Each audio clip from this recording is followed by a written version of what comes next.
Yeah, I think that's recording. Okay, so this is my Physics 2211 Lab 2 on the motion of a falling object. So basically, this lab talks about the Newton's second law on the momentum principle that states that momentum is proportional to the net force. This lab also covers gravitational and drag force, where the gravitational constant is minus 9.8 meters per second, and the force of gravity is just the mass times that. And then for the drag force, it's non-constant, and it's going to be the proportionality constant times the velocity squared.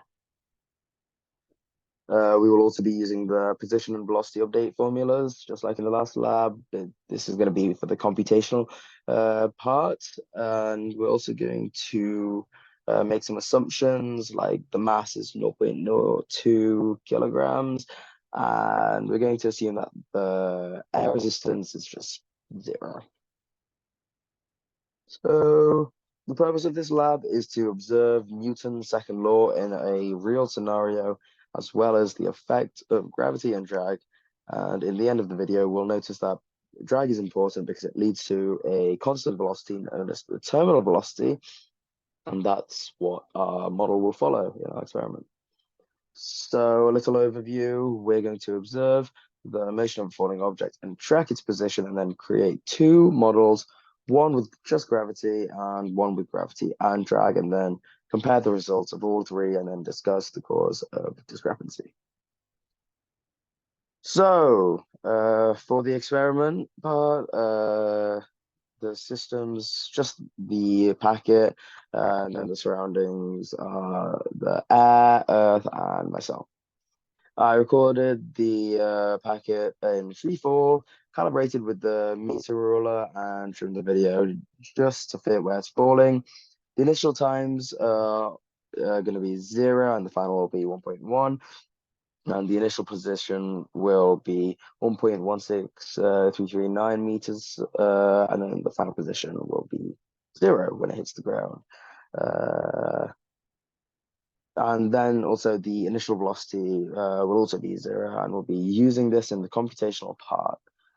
So here's the packet falling. Okay. So for the first computational part, I had the packet defined with the mass of the paper, with the mass of the packet, which was just 0.02 kilograms.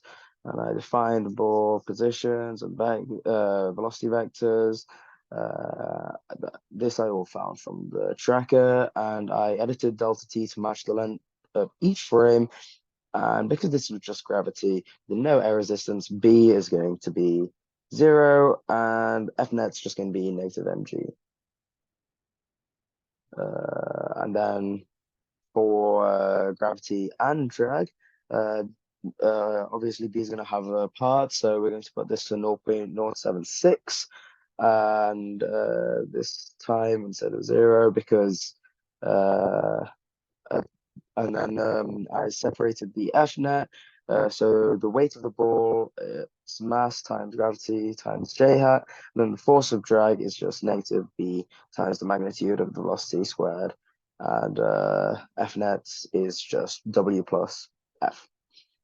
And once again, use the velocity and position update formulas. So the graph on the left is what I got from gravity and drag, and the right is what I got from gravity only. As you can see, there is a difference with the gravity. It is constantly curving down, whereas with gravity and drag, it only curves down for the start of it, and then when it reaches terminal velocity, the velocity stays constant, so it is a straight line. And so, yeah, that is going to match our prediction. And this is the model here comparing all of the data, with the yellow being the model with drag, red being just gravity, and blue being our actual experiment. The blue and yellow matched up very well, and then the red being just gravity. Of course, you can see that there's no sense of constant velocity, and it'll just keep on going. So what does it mean? Basically, like I said, the computational part with gravity and drag, that you can see that there's a terminal velocity, which is the max velocity that it will reach, and that's when the net force is going to be equal to 0, because then it will be in free fall. And what if it had an initial downward velocity? It's not going to change the terminal velocity, but it will be reached earlier because, like I said, because you're just going to be giving it a head start, essentially. Uh, and in conclusion, there are a number of sources of error. We could have an error in calculating the proportionality constant. There might have been other forces at play, human error, and also the camera angle could have played a part. Uh, and then also, um, this lab just talks about Newton's second law, gravitational force, and drag force, and how they all work together in this scenario. Thank you for listening to my lab one.